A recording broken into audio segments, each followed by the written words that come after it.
வணக்கம் மக்களே. தேனி அருகே இருக்கக்கூடிய ஒரு காவல் நிலையத்தில் சப் இன்ஸ்பெக்டராக மலர் வந்து வேலை செஞ்சுட்டு வராங்க. இவங்களுக்கு திருமணமாகி 1 வருஷம்தான் ஆகுது. மலருடைய கணவர் மதுரையில ஆடியோ அலுவலகத்துல வேலை செஞ்சுட்டு வராரு. கை நிறைய சம்பளமும் பை நிறைய கிம்பளமும் வாங்குவான். வாரத்துக்கு வார இறுதி நாள்ல தான் கணவன் மனைவி 2 பேருமே சந்திச்சிருப்பாங்க. இப்படி திருமணமான புதிதுல வாரத்துல ஒரு நாள் சந்திக்கிறது எல்லாம் ஒரு வாழ்க்கையா? பேசாம நீ மதுரைக்கு இடமாற்ற உத்தரவு வாங்கிட்டு வந்துரு அப்படின்னு சொல்லி அவருடைய கணவர் வந்து சொல்லிருக்காரு. காவல்துறையில இடமாற்ற உத்தரவு வாங்குவது அவ்வளவு சுலபம் இல்லை. அதுக்கு நிறைய பணம் செலவாகும் தான். கணவன் கிட்ட நிறைய லட்சக்கணக்குல நிறைய செலவாகுமே அப்படின்னு சொன்னாலும் கூட அதுக்கு அதெல்லாம் பரவாயில்ல, எவ்வளவு செலவானாலும் நானே கொடுத்துறேன் அப்படின்னு சொல்லி அவருடைய கணவனும் சொல்லியிருக்கான். அதனால மலரும் வந்து முயற்சி செய்ய ஆரம்பிச்சிட்டாங்க. திருமணமாகி ஓராண்டுகள் தனித்தனியாக வாழ்ந்து வார இறுதி நாட்கள்ல சந்திப்பு என்ற நிலைக்கு பழகிக் கொண்ட பின்பு எல்லா நாளுமே கணவனுடன் இருக்கலாம் அப்படின்னு கணவன் சொன்னது அவங்களுக்கு ரொம்ப சந்தோஷமா தான் இருந்துச்சு. ஆனா அவங்க டிரான்ஸ்பருக்காக முயற்சி செய்யும் போதுதான் தன்னுடைய இடமாற்ற உத்தரவுக்காக கேட்கப்பட்ட விலையை கணவன் கிட்ட சொல்லதா வேணாமா அப்படிங்கிற ஒரு குழப்பமே ஏற்பட்டுச்சு. ஏன்னா கேட்கப்பட்ட தொகையோ பெருந்தொகை. அவங்களுடைய குழப்பத்துக்கு இன்னொரு காரணம் என்னன்னா, மலருடைய புருஷன் மணிக்கு இயற்கையிலேயே ரொம்ப கோபக்காரன். இத கேட்டு ஏதாவது அசம்பதம் நடந்துச்சுன்னா என்ன செய்யறது அப்படின்னு சொல்லி யோசிச்சுட்டு இருக்கும்போதுதான் மலருடைய அலைபேசி அழைத்தது. அலைபேசியில யாரும் பார்க்கும்போது உயர் அதிகாரி தான் அழைச்சிருக்காரு. போன் அட்டன் பண்றாங்க மலர். நான் வந்து சேகர் பேசுறேன். Good morning sir. சொல்லுங்க சாஸ்திரி. நகர்ல ஒரு அபார்ட்மெண்ட்ல மசாஜிங்கிற பேர்ல விபச்சாரம் நடக்கிறதா எனக்கு தகவல் வந்திருக்கு. ஓகே சார், பகல்லையே நடக்கறாங்களாம். நீ சரியா ஒரு 11 மணிக்கெல்லாம் அங்க போயிடுங்க. அப்பதான் கையும் களமா ஆட்களை நீங்க புடிச்சிட்டு வர முடியும் அப்படின்னு சொல்லிட்டு உயர் அதிகாரி உத்தரவு போடுறாரு. அப்போ மலர் வந்து மணிய பார்க்கறாங்க. அப்ப சரியா மணி 10:30 தான் இருந்துச்சு. உடனே ஹெட் கான்ஸ்டபிளான பாண்டி வந்த உடனே போகலாம் அப்படின்னு சொல்லி மலர் வந்து முடிவு செய்றாங்க. இந்த பாண்டி தான் அவளுக்கு ஆதரவாக இருக்கிறான். மதுரைக்கு பணிமாற்றம் வேண்டும் அப்படின்னு சொல்லி அவளுடைய விருப்பத்தை பல நாட்களாக வந்து கிடப்பிலே போட்டு இருந்தாங்க. அத பாண்டிதான் அந்த ஃபைல் எங்க இருக்குன்னு சொல்லி மோப்பம் பிடிச்சு அத கொஞ்சம் கொஞ்சமா எங்க நகர்த்தணுமோ அங்க மேல நகர்த்திட்டு போயிட்டான். அந்த உத்தரவுல கையெழுத்து போடக்கூடிய வல்லமையுடைய அதிகாரியுடைய மேஜைக்கே அந்த விண்ணப்பம் போன உடனேதான் அவளை அழைத்து கொண்டு அந்த அதிகாரியை இப்போ மலர் வந்து பார்க்க போயிட்டே இருக்கா. அவனை வெளியே இருக்க சொல்லிட்டு அந்த அதிகாரி மலரை மட்டும் தனியா உள்ள கூப்பிடுறாரு. தனியாக வந்து பேரம் பேசுறாரு அப்படின்னு நினைச்சுதான் வெளிய வந்து பாண்டி வந்து காத்துக்கிட்டு இருந்தான். அப்போ மலர்கிட்ட வந்து அந்த உயர் அதிகாரி பேச ஆரம்பிக்கிறார். அந்த ரூமுக்குள்ள, நீங்க மதுரைக்கு வந்து டிரான்ஸ்பர் கேட்டிருக்கீங்க. பொதுவா இதுக்கு இன்னைக்கு ரேட் பாத்தீங்கன்னா 20 லட்சம் ரூபாய் ஆகும். ஆனா உங்ககிட்ட நான் அதை கேட்க போறதில்ல. அதை அப்படிங்கிற அந்த வார்த்தைய அவர் அழுத்தி சொல்றாரு. அவர் எதை கேட்கப் போறார் என்பது அவளுக்கு கோடிட்டு காட்டியது. அசிங்கமாக சிரித்தபடியே அதைவிட அசிங்கமாக பேசினார் அந்த உயர் அதிகாரி. நான் இந்த விஷயத்துல கொஞ்சம் வீக் இல்ல. அந்த விஷயத்துல நான் ரொம்ப ஸ்ட்ராங். சந்தேகம்தான். பி ஸ்டேஷன் இன்ஸ்பெக்டரான செண்பகவலி கிட்ட நீ கேட்டு பாருங்க அப்படின்னு சொல்றாரு. அடுத்த வாரம் நான் கொடைக்கான போறேன். நீங்க என் கூட வரணும். நாளே நாடுதான் உங்களுக்கு டியூட்டி மார்க் பண்ண சொல்லிடுறேன். திரும்ப வந்த உடனே உங்களுடைய டிரான்ஸ்பர் ஆர்டர் ரெடியா இருக்கும். என்ன சொல்றீங்க அப்படின்னு சொல்லிட்டு மலரை வந்துதான் கூட படுக்கைக்கு அந்த உயர் அதிகாரி அழைக்கிறாரு. என்ன சொல்றீங்கன்னு அந்த உயர் அதிகாரி கேட்டதுமே மலருக்கு அதிர்ச்சியாக இருந்தது. அசையாமல் அப்படியே நின்று கொண்டிருந்தாள். அவளுடைய அதிர்ச்சியை புரிந்து கொண்ட அந்த உயர் அதிகாரி, இப்போ ஒன்னும் நீங்க சொல்ல வேண்டாம். 2 நாள் யோசிங்க. டிரான்ஸ்பர் வேணும்னா இந்த நம்பருக்கு போன் பண்ணுங்க. இப்ப நீங்க கிளம்பலாம் அப்படின்னு சொல்லிடுறாரு. பேய் அறிந்தது போல மலர் வந்து வெளியே வராங்க. இதை யாரிடமும் சொல்லக்கூடாது என மனதுக்குள் கங்கடம் கட்டியும் பண்றாங்க. அவங்க சொல்லாமலேயே அவங்க கூட வந்த பாண்டி இது எல்லாத்தையும் கண்டுபிடிச்சர்றான். மெதுவா போட்டு வாங்குறான்.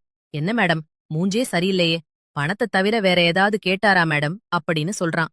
இந்த உயிரில்லாம தலையாட்டிக் கொண்டே ஆமா அப்படிங்கிற மாதிரி நடந்ததை எல்லாத்தையுமே பாண்டி கிட்ட மலர் சொல்றான். யதார்த்தமாக யோசிச்சு பார்த்து முடிவெடுங்க மேடம். இந்த ஆளு சொன்னா கரெக்டா செஞ்சிருவாரு.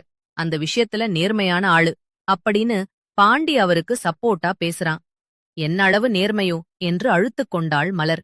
என்ன மேடம், எதையோ யோசனையில இருக்கீங்களே, என்னாச்சு அப்படின்னு சொல்லி திரும்ப பாண்டி கேட்கும்போதுதான் அவளுடைய நினைவலைகள் கலைந்தது. பாண்டி, 4 லேடிஸ் கான்ஸ்டபிள் கூட்டிக்கிட்டு நாம உடனே கிளம்பணும். பிராத்தல் ரைடு செய்ய போறோம் அப்படின்னு சொல்றாங்க. எங்க மேடம், அடையாறு சாஸ்திரி நகர்ல அப்படின்னு சொல்லி விகாசத்த மலர் வந்து சொல்றாங்க. அங்க வேணா மேடம் அப்படின்னு சொல்லி வழிந்தான் பாண்டி. ஏனியா அங்க போய் விபச்சார ரைடு வேணா அப்படின்னு சொல்ற அப்படின்னு சொல்லி மலர் கேட்டாங்க.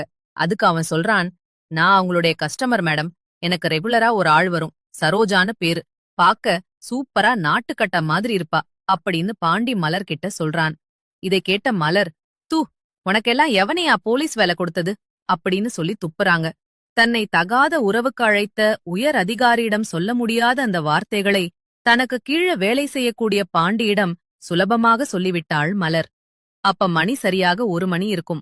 சாசை நகரில் சற்று ஒதுக்குப்புறமாக இருந்த ஒரு வீட்டில் நடந்த அதிரடியான சோதனையில சோதனையின் விளைவாக 4 அழகிகள் மற்றும் அந்த தொழில் நடத்திக் கொண்டிருந்த நடுத்தர வயது பெண்மணியையும் ஜீப்பில் அள்ளி போட்டுக்கொண்டு அழைத்து வந்தார் மலர்.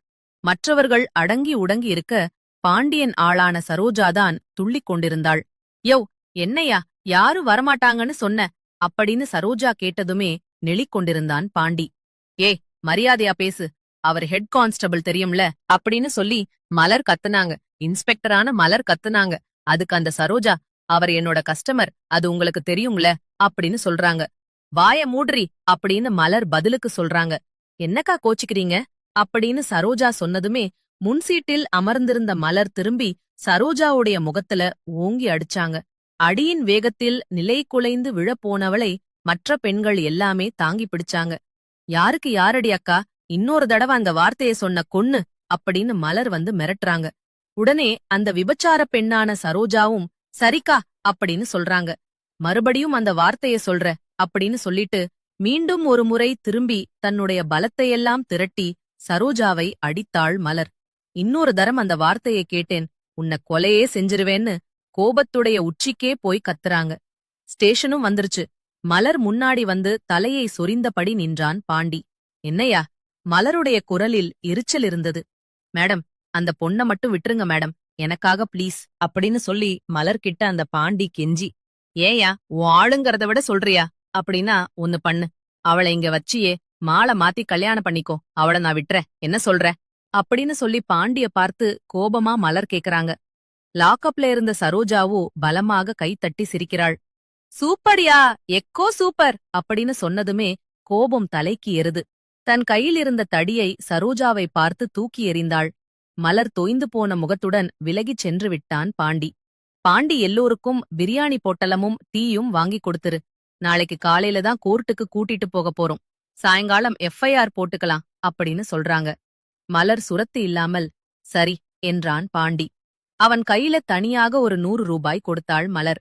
உன் ஆளுக்கு ஏதாவது ஸ்பெஷலா வாங்கி கொடு அப்படின்னு சொல்றாங்க. அப்போது பாண்டியுடைய முகம் மலர்ந்தது. ஸ்டேஷனை பாத்துக்கையா, நான் சாப்பிட்டுட்டு வந்துறேன்னு போறாங்க. உன் ஆளோட பேசு, ஆனா அத்துமீறாம பாத்துக்கோ அப்படின்னு சொல்லிட்டு பாண்டிய வார்னிங் பண்ணிட்டும் போறாங்க. எஸ் மேடம் அப்படின்னு பாண்டியும் சொல்றாரு. சாப்பிட்டுக் கொண்டிருக்கும் போது மாலத்தியுடைய கணவன் அவனை கூப்பிடுறான். போன்ல வந்து பேசுறான். போன விஷயம் என்னாச்சு அப்படின்னு சொல்லி கேக்குறான். அது அது வந்து அப்படின்னு சொல்லிட்டு மழை நடந்த விஷயத்தை சொல்ல இழுக்கறாங்க. ஏன் இழுக்கிற விஷயத்த சொல்லு, என்ன விஷயம் அப்படின்னு சொல்லி கணவன் கேக்குறாங்க. பணம் நிறைய கேட்டாங்களா? எவ்வளவு கேட்டாலும் கொடுத்துருவோம் அப்படின்னு சொல்லி அவருடைய கணவன் சொல்றாரு. அதுக்கு மலர் வந்து தன் கணவன் கிட்ட சொல்றாங்க. பணம் கேக்கலைங்க, அப்புறம் என்ன கேக்குறாங்க அப்படின்னு கேக்குறாங்க. உடனே தட்டு தடுமாறி விஷயத்தை வந்து தான் கணவன் கிட்ட சொல்றாங்க. சொல்றா மாலத்தி, அவர் என்ன பணம் எல்லாம் கேக்கல, அவர் ஒரு 4 நாளைக்கு அவர் கொடைக்கானல்ல ரூம் போடுவாராம். அப்பா அவர் கூட நான் போகணும், என்னோட அவர் தனிமையில இருக்கணும்னு விரும்புறாரு அப்படின்னு சொல்லி தான் கணவன் கிட்ட சொல்றாங்க. இதை கேட்டதுமே தன்னுடைய கணவனுக்கு கோபம் வந்து காய்ச்சி பூச்சின்னு கத்தப் போறாரு அப்படின்னு நினைச்சிட்டு தான் இந்த விஷயத்தை மலர் வந்து தன்னுடைய கணவன் கிட்ட சொல்றாங்க. ஒருவேளை இந்த போலீஸ் வேலையே வேண்டாம், நான் சம்பாதிக்கிறதே போதும் அப்படின்னு சொன்னா கூட இந்த வேலையை விட்டுறலாம் அப்படிங்கிற முடிவுல தான் மலர் இந்த விஷயத்த ஒழிக்காம தன்னுடைய கணவன் கிட்ட சொல்றாங்க. கணவன் இந்த வேலையை வேணா விட்டுட்டு உடனே மதுரைக்கு வான்னு சொன்னதுமே உடனே ராஜினாமா பண்ணிட்டு மதுரை ரயிலுக்கு இன்னைக்கு சாயந்தரமே ஏறி போயிரணும் அப்படின்னு சொல்லி தீர்மானிச்சுதான் ஒரு முடிவோட இந்த விஷயத்த தன் கணவன் கிட்ட சொல்றாங்க. இதை கேட்ட கணவனும், அப்பா, அட, என் வயித்துல நீ பால வார்த்த செல்லம், 20-30 லட்சம் கேட்டுருவாங்கன்னு நான் பயந்து போயிட்டேன். நான் வீடு வாங்கறதுக்காக வச்சிருந்த பணத்தை கொடுக்கணுமேன்னு நினைச்சேன். பைசா செலவில்லாம காரியம் முடியும்னு இருக்கு. நீ வண்டியோட ஒரு மாரியம்மனை நல்லா கும்பிட்டுட்டு அந்த ஆபீசர் கூட போயிட்டு ஒரு 4 நாள் தங்கிட்டு வாமா அப்படின்னு அவருடைய கணவர் சொல்றாரு. இத கேட்டதுமே சாப்பிட்டு கொண்டிருந்த இலையிலேயே மலர் வாந்தி எடுத்துட்டாங்க.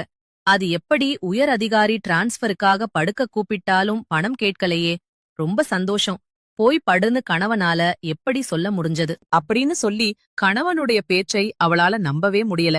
அதே சமயம் எப்படி தன் கணவனால் இப்படியெல்லாம் பேச முடிகிறது எனவும் அவள் அதிர்ச்சியில் உறைந்து போனாள்.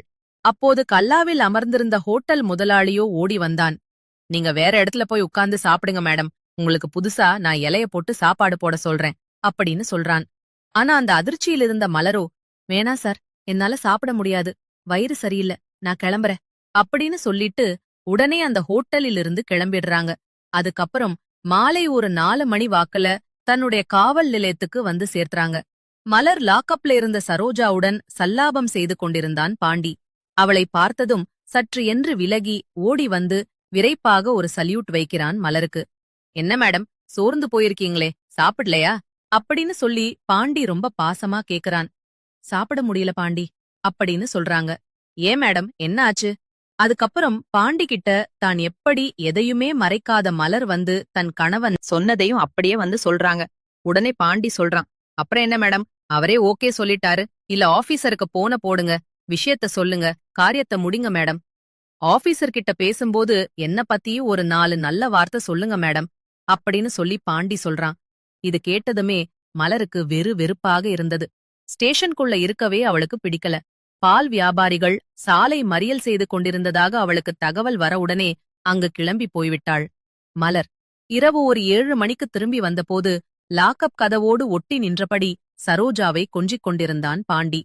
இந்த கழுதைகளை 4 தட்டு தட்டி விசாரித்து எஃப்ஐஆர் போடுவோம் என்று தீர்மானித்தாள் மலர். விஷயத்தை சொன்னவுடனே லாக்கப் அறைக்குள் மலருக்கு ஒரு நாக்காலியை கொண்டு வந்து போட்டான் பாண்டி. லாக்கப்புக்கு உள்ள வந்த மலரை பார்த்து, சரியா சாப்பிடலையாக்கா, முகத்துல சுரத்தே இல்லையே அப்படின்னு சரோஜா மறுபடியும் அந்த அக்கா பாட்டு பாட ஆரம்பித்த உடனேயே மலருக்கு எங்கிருந்துதான் அந்த கொலைவரி வந்ததோ தெரியல. பாண்டி கையிலிருந்த லத்தியை பிடுங்கி சரோஜாவுடைய வாயிலேயே ஓங்கி ஒரு போடு போட்டாள். சரோஜாவுடைய சில பற்கள் உடைந்து உதடு கிழிந்து ரத்தம் வடிந்து கொண்டிருந்தது. நல்ல வேளையாக சரியான சமயத்துல தடுத்து நிறுத்திவிட்டான் பாண்டி. இல்லாவிட்டால் மலருக்கு இருந்த ஆத்திரத்துக்கு சரோஜா லாக்அப்பிலேயே சமாதியாகியிருப்பாள். காசுக்கு முந்தி விரிக்கிற கழுதைக்கு என்னோட என்னடி அக்கா உறவு?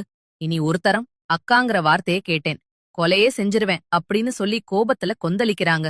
மலர் சரோஜாவுக்கு தாங்க முடியாத வலி. கண்கள் நிரம்பிவிட்டன. தன் கைகளாலேயே அடிபட்ட வாயை மூடியபடி மலரை பார்த்து கோபத்துடன் முறைத்துப் பார்த்தாள். பேசித்தன செய்றவளுக்கு அக்கா உறவு கேக்குதாக்கும். அதற்கு மேல சரோஜாவால் பொறுக்க முடியவில்லை.